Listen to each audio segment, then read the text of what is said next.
Warning, incoming game over.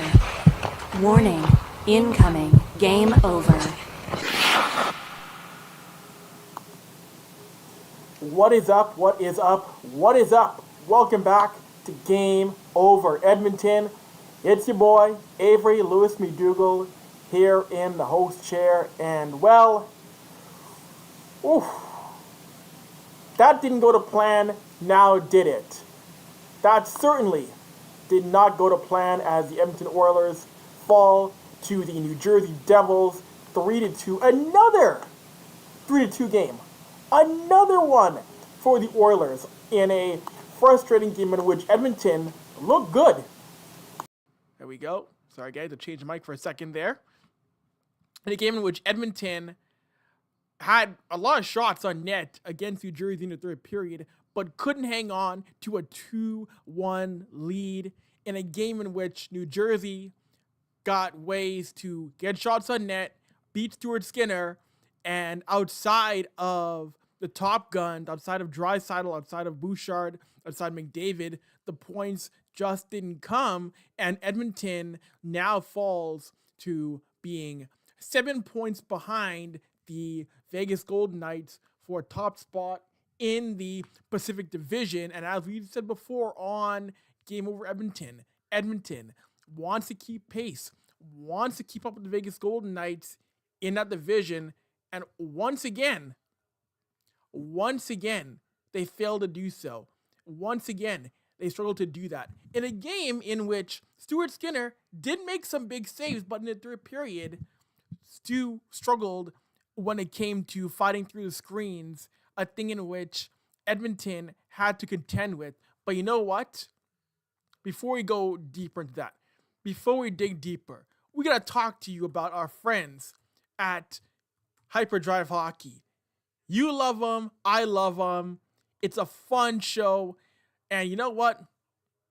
Let's show them some love right now before we dig too deep into it. But hey, if you like Game Over Edmonton, make sure you tap into all of our different shows across all of the network, because hey, it isn't just Game Over Edmonton to support. You want to make sure you're supporting all of our shows here on the Game Over Network on a March day in which spring, you thought spring was here fully? Not quite. Shift into Hyperdrive and get ready to have some fun with your new source for all the biggest stories in hockey. Bring a unique style of broadcasting and commentary with a unique Quebecois flavor. Hyperdrive Hockey combines top-tier analysis, big stories, pop culture, and a fun atmosphere that will drive debate, make you think, and so much more. Join Max Van Hoot, Daphne Malbouf, and Kevin Lame every Monday and Thursday for your fill of the hockey world. You can watch on YouTube, the Game Over Network channel, or subscribe to the podcast on Apple, Spotify, or Amazon. And make sure you head to our website, thegameovernetwork.com, for more. For so much more Game Over content and Hyperdrive Hockey content. And as we mentioned off the top here with the first period, it was a game in which, first of all, Leon Draisaitl got his 47th goal of the season. Leon is on a 15-game point streak, still finding ways to step up and contribute. That's not an issue. Leon Draisaitl's production hasn't been an issue, but it's been everything else around Leon and around Connor struggling to be consistent, struggling to adapt to what's going on. And we talked about the last road trip in Eastern Conference where Edmonton struggled to at least get splits, and you're seeing it right here. Once again, Edmonton finding ways to not at least get a point, finding ways to not get 2 points when you need it, when you're battling against the Vegas Golden Knights, the LAs, who are finding ways to have success in this division at the wrong time for the Oilers. So that's a major problem right now. And of course, like always, here when I'm hosting, we'll find ways we'll find time to get into the post game content from the Oilers room, and looking at the shots in the third period. You should not be losing a game, or you should not be escaping a game with 0 points when the shots were 20-6 in favor of you. Edmonton peppered Jake Allen. Edmonton got a lot of traffic on net, and you want them to be rewarded. But man, that is tough to see this team get that many shots on net and come away with a goose egg. Come away with nothing. That is tough. That is a hard pill to swallow if you're an Edmonton Oilers fan and want to see this team some way, somehow get some points away from Newark, New Jersey. A tough showing, a very, very tough showing in this one for the Oilers. It was a game in which, if you want to go back to the very start, no scoring in the first. Brett Pesce opened the scoring for New Jersey in the second, and then Leon Draisaitl got his 47th goal of the season. And Evan Bouchard, full credit to Evan Bouchard getting his 13th goal of the year, shot from the point, and it was a big thing in which Edmonton was shooting too much from the point for its D-men, and really, the only D-men I want to see shooting from the point a lot are Bouchard and Jake Wallman, and Bouchard got rewarded with a wrister, his 13th of the season, and Jake Wallman got a helper on that. So did Connor McDavid, his 60th helper of the season. And then this is when things started to fall apart. Just for Bratt scores through the point, and then Simon Nemec got a shot through, a slapper from the point. Those two New Jersey goals, less than 3 minutes apart. And it's one thing if the first screen gets through, okay, it is what it is. But two back-to-back goals that get through a screen, and defensively, you gotta look at yourselves and think that can't happen twice.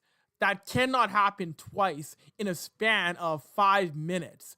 Not good at all for the Oilers.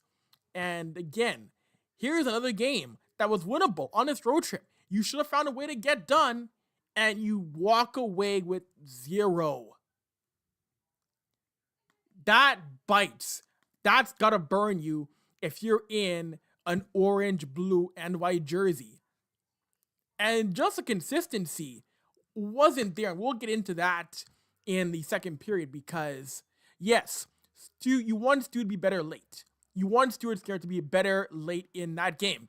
But also, too, this team is not generating the offense that we've seen this team be able to do.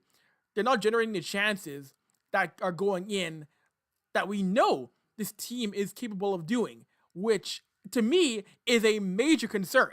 That's a concern to me in a major way. But you know what isn't concerning? You know what isn't? Well, I thought you would never ask. Patreon. It truly isn't. So, looking for ways to help an upstart media company employing over 30 young journalists and analysts across Canada? If you have a few bucks to spare kicking around, why don't you head down to our Patreon page at Patreon/The Game Over Network. And there, you'll find multiple tiers featuring different rewards and goodies for helping us grow. There's extra access, exclusive looks behind the scenes, Discord benefits. You can come chat with us, merch discount opportunities, and opportunities to give us feedback. Because hey, we want to hear what you guys say about our show as well. You can also join us for special live shows where you can interact with us as we launch more ways to improve your experience. And you know what? Hey, we know sometimes you may not have the cash. It's okay. We got some free tiers available so you can have some fun and join us some way, somehow. And if you really want to help us, make sure to click like and subscribe on YouTube.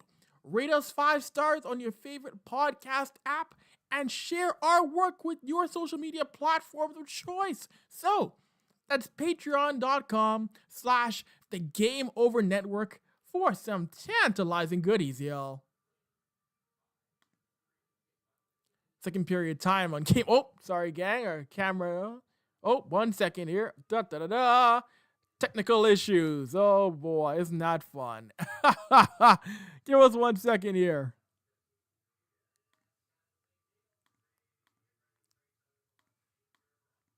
There we go. Okay, now we're back. Now we're back in action. Looking at this Oilers team, one thing that I think just really burned me when it comes to consistency was you go back in the past few games for the Oilers, the scoring has just been, the scoring has just been out of sync is the best way to put it. This is a team that we've seen before be able to put up 5-6 goals in a game, and that scoring is dried up lately. That scoring has not been there, and it's the wrong time for a dearth of offense. It's the wrong time for this team to be unable to put up 3-4 goals, which we've seen over the past little bit. Again, I mention it from the Four Nations face-off hangover, which has been lingering with this team for far too long. You look at this team, and Edmonton, outside of the win against Dallas, Edmonton's offense has not been there. Edmonton, they lose 3-2. They lose 3-2 to Buffalo. They beat Montreal, but it was a 3-2 game. They lose to Anaheim 6-2. They beat Carolina 3-1. But there's too many spots where they're not being consistent. It isn't what you want. Or the offense, it's slow. Or it's been slow to get there. Which, with a team with this many offensive weapons, you want to see more of that. You want to see more. When they lost to Florida 4-3. Lost Tampa 4-1. Lost to the got hammered by the Capitals 7-3. When this team scores 3 goals, it's that there's an internal wall that gets put up where they can't get past scoring 3 goals in a game, and it's been a thing since February, and it's not good, especially against Eastern Conference teams for whatever reason. For whatever reason, that wall has been going up far too often for the Oilers offensively, and especially for guys not named McDavid or Draisaitl, and it has to change with less than 25 games to go before the postseason. Because remember, we're in the last full month of regular season hockey. Once that clock turns April, it's full steam ahead to the postseason coming up upon you in that second week of April. So things have to change, things have to lock in. But one thing I don't want to see fully, I don't want to see entirely the scapegoat being put onto coaching of Chris Knoblauch, and I'm worried that it might be put entirely on Chris Knoblauch in terms of maybe if this team doesn't go far enough, a termination. But granted, I am a little bit concerned when Knoblauch does go often, like in this game tonight. You saw Knoblauch immediately go to McDraisaitl, which is a thing that coaches in Edmonton have gone to before, too often, where at the slightest bit of danger, you break out the line of McDavid and Draisaitl. I don't like seeing it done too often because you now hurt every other line below those two when you put them on the same line for an extended period of time, because line 2 needs a superstar as well. Line 2 needs a game breaker that Connor McDavid and Leon Draisaitl bring. It can't always be putting them on the same line, because what about line 2, or other lines, or what about, and you can't double shift these guys too much because other teams are gonna key in on that like they've done so before in the past. So that's a strategy that at times can be a little bit concerning when you see how the Oilers go forward. But I'm not going to put all blame on Chris Knoblauch, and my hope is that this team, as an organization, doesn't do the same. But hey, I'm not in the room. I'm not with that brain trust, and their thinking could be different to my thinking. But either way, once again, another frustrating night on the road in New Jersey, and now Edmonton will take on the New York Islanders tomorrow night, and then they'll wrap up the Eastern road trip in the state of New York and New Jersey, in the states of New York and New Jersey, by taking on the New York Rangers this weekend before heading back to Edmonton to play Utah HC on Tuesday night. And we also have some comments and questions coming in, so we'll get to those during the overtime segment for Game Over, because we got a couple of questions here coming in. I'm seeing now the people want answers. I will try to give you some. You got questions, we got answers. Maybe, kinda, sort of, I think, on the Game Over network, as we'll also try and bring you, if you missed it, we'll also try and bring you some post-game content from head coach Chris Knobloch and the others in the Edmonton Oilers locker room, because hey, you're gonna want to hear the explanations. You're gonna want to hear why Knobloch and company did A, B, C, D, E, F, G. You're gonna want to know. You want to know, and we're gonna bring you that content here on the Game Over network. But man, it feels like unfortunate deja vu again, where no matter what the Oilers do against an Eastern Conference foe in the Eastern time zone, they're going to struggle. They're going to find a way to struggle. And that's not what this team wants to be known for anymore. But man, that was another game. Another game that Edmonton let slip. And again, gaining ground is a major, major thing here. Not just for, we talk about winning a division, which would be nice, but also too, home ice advantage against the LA Kings, which this Oilers team has had for the past 3 matchups against the Kings. They've had home ice advantage. You don't want to surrender that now in year 10 of McDavid, year 11 of Draisaitl. And right now, the Capitals are playing LA. That game just kicked off in Los Angeles. And you look at the numbers further for the Oilers here. When it comes to the advanced stats in all situations, Edmonton won the Corsi battle 59-57. And when it comes to the expected goals battle in all situations, Edmonton was at 382 or 3.82. New Jersey, expected goals, New Jersey was at 2.34. The numbers literally show this was an Edmonton game to win, and they couldn't convert. Oh, baby. High danger chances. Edmonton at 14, New Jersey at 11. When you break it down to 5-on-5. 5-on-5. Are you ready for this one? 5-on-5 expected goals for the Oilers. 3.18. For the Devils at 5-on-5. 1.7. And who won tonight? Not Edmonton. Not the Oilers, Bob. New Jersey. Wow. Wow. That's egregious. That's not good. That's not good, Chuck. Man. 3.18 to 1.7 on 5-on-5. Gotta cash in somehow. You got to. But you know what else there is? Cheer up. And you know what? Hey, if you want some more thoughts, some more opinions, follow us on our social media accounts. Hey, if you want some more, if you're enjoying the show, you want to tap in once we log off air, right? Well, make sure to hit the like button on this video, click subscribe on our channel, and make sure you hit the notification bell so you don't miss any Game Over show, no matter what city you're in. Hit that bell, you'll know when we go live. And hey, if you enjoy the podcast, make sure to leave us a 5-star review, or even, hey, write a review in. Go on and do that, yo. Why not? And if you really enjoy us, make sure to follow us on social media. You can find Game Over on Blue Sky at thegameovernetwork.com, on TikTok and Twitter at GameOverNHL, on Instagram, Threads, LinkedIn at Game Over Network, and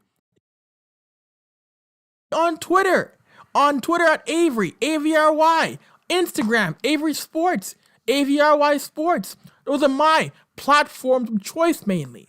And you can find us at thegameovernetwork.com, where you can sign up for our upcoming newsletter, so you can stay abreast of all of our upcoming news and things that we're cooking up at headquarters. You want to tap in. All right. Third period time. Oh, camera issue again. We'll sort that out here. Oh, goodness. Goodness me. 1 second, y'all. It happens. Technology. There we go. All right. We are back for the third period.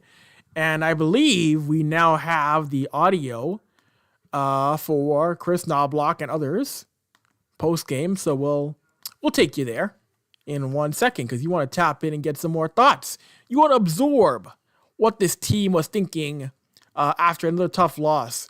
This time a loss in the Garden State. They still call it the Garden State? I would imagine so. I would imagine so. Let's try and find the content here. And yes, do we have it? Yes, we do. Okay, so there's some content. Yeah, there's content with Chris Knobloch, Brett Kulak, and Adam Henrique. Oh, don't know why that got stuck in my throat. Adam Henrique, the ex-New Jersey Devil. So we'll play a couple of these pressers, but let's start with Oilers head coach Chris Knobloch.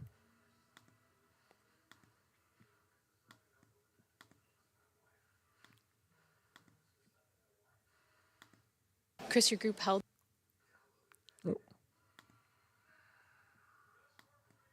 Chris, your group held the lead in the third period, but then weren't able to regain it. How would you assess kind of what happened there and what maybe fell apart?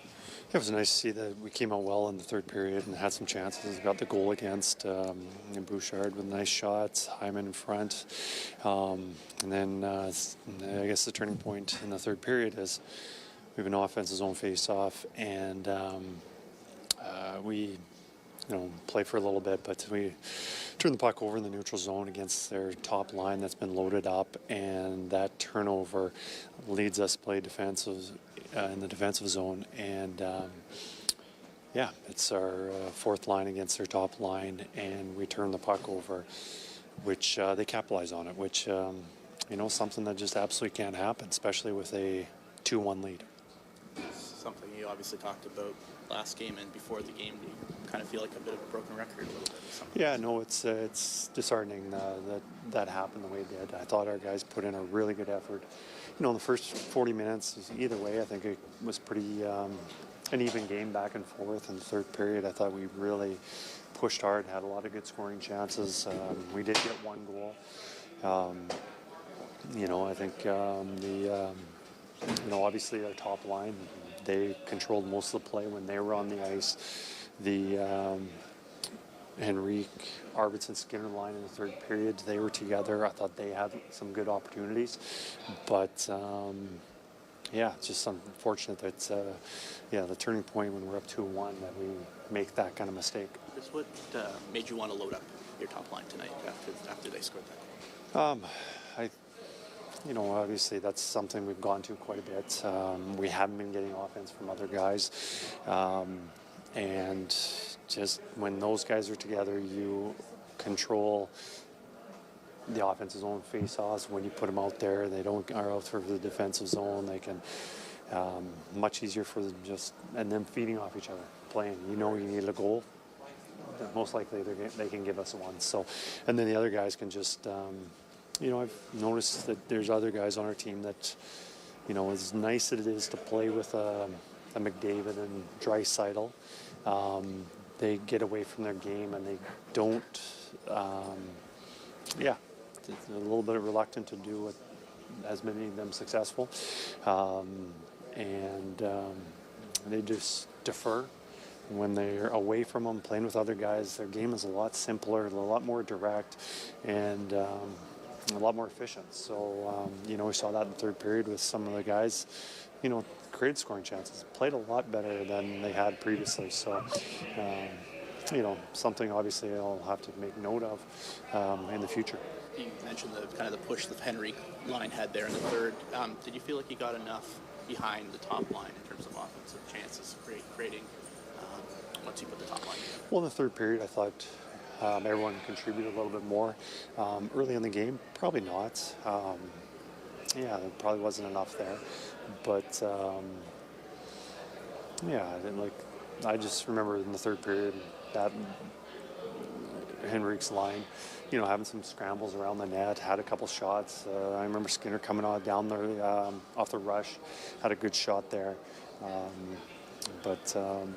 Yeah, we'll obviously look at it, and obviously when I watch it the next day or after, my perception changes a little bit, but yeah, it'll be, I thought I saw some good things in the third period that we are going to have to follow up with.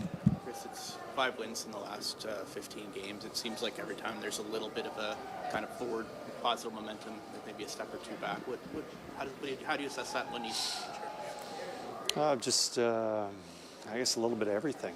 Whether that's the power play penalty kill was leaking a little bit lately. Not the last few games, I think it's been outstanding and making some huge kills for us. Whether it's depth scoring or making mistakes, whatever it is, there's a lot of things we need to improve on. Know that this road trip, it's going to be a lot easier for you just doing the bus tomorrow on the island and Sunday with the Rangers. Well, I don't think our schedule gets any easier with the teams that are playing. I think this road trip is going to be difficult for us, but it is nice that being in the East, the travel's a lot easier than, playing in Edmonton and then going down to Los Angeles or Dallas or something like that. But, yeah, it makes it a lot easier, especially when we're playing back-to-back on the road. Chris, your group held the. All right, there's Oilers head coach Chris Knobloch, and you probably heard Daniel Nugent-Bowman right there from The Athletic mention how his Oilers team has only won 5 games in their past 15. 5 of their past 15. Holy, that is... When you think about that in terms of what this team is and who they have and the schedule they have coming up, a Rangers team that's hungry, an Islanders team that's hungry, a Utah team trying to get themselves back into the wild card chase. This does not get any easier, y'all. Not at all. Not at all. Oh boy, 5 in their last 15. Let's go to Adam Henrique after that. The ex-Devil postgame.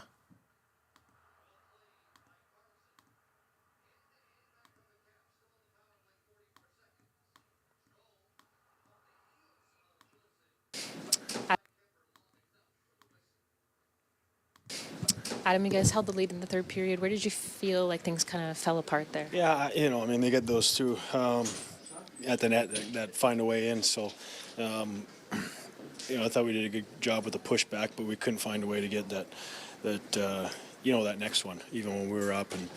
And we just got to try to find a way to get a couple ugly goals. Kind of feels like you guys are able to build that momentum, but as soon as you get it, it's pulled away from you. What do you think it's going to take to be able to get out of this funk, if you will? Yeah, you got to just work through it. You got to work. And it's, sometimes it just takes those ugly ones to get you going in the right direction and to be able to build. So, we got another opportunity tomorrow, and we'll have a good pushback. Is that a confident mentality that this group has, the fact that you just got to get a couple rough ones? And Yeah, I think, it's...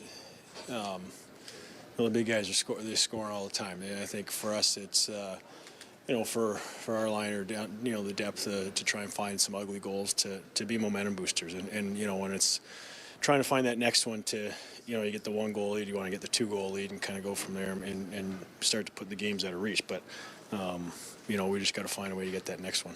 Talk about that third period, what it was like. You guys seem like you were with them. Yeah, well, I thought we were playing simple, hard and simple, which we've talked about, putting pucks in and trying to establish the forecheck and kind of pucks off of that. So I thought our line had a few opportunities with pucks and rebounds at the net, but we just couldn't seem to find it. How's it feel to come back here? Is it any different than it was when you left so many years ago? It's always nice. Obviously the team is different, but there's a lot of people here from when I was here, and it's always nice to come back and see some familiar faces. All right, there's Adam Henrique. And again, you hear his team saying how it's a matter of you trying to work through it, but you need the results as well. You need the result. It's nice to say you're going to work through it. I mean, yes, this team will, but the results have to find a way to follow going forward.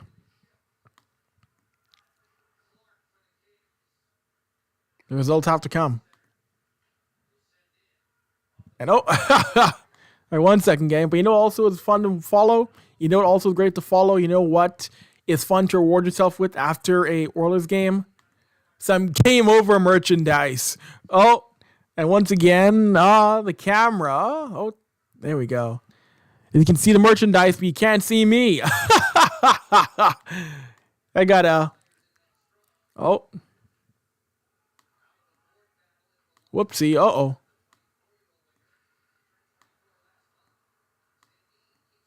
Oh. Oh, we're just messing around here. Yikes. Uh-oh.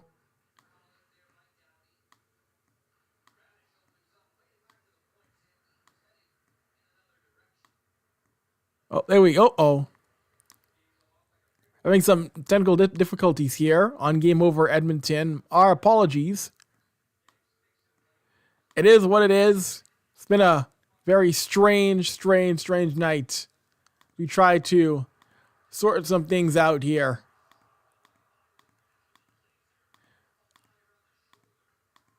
Oh, goodness.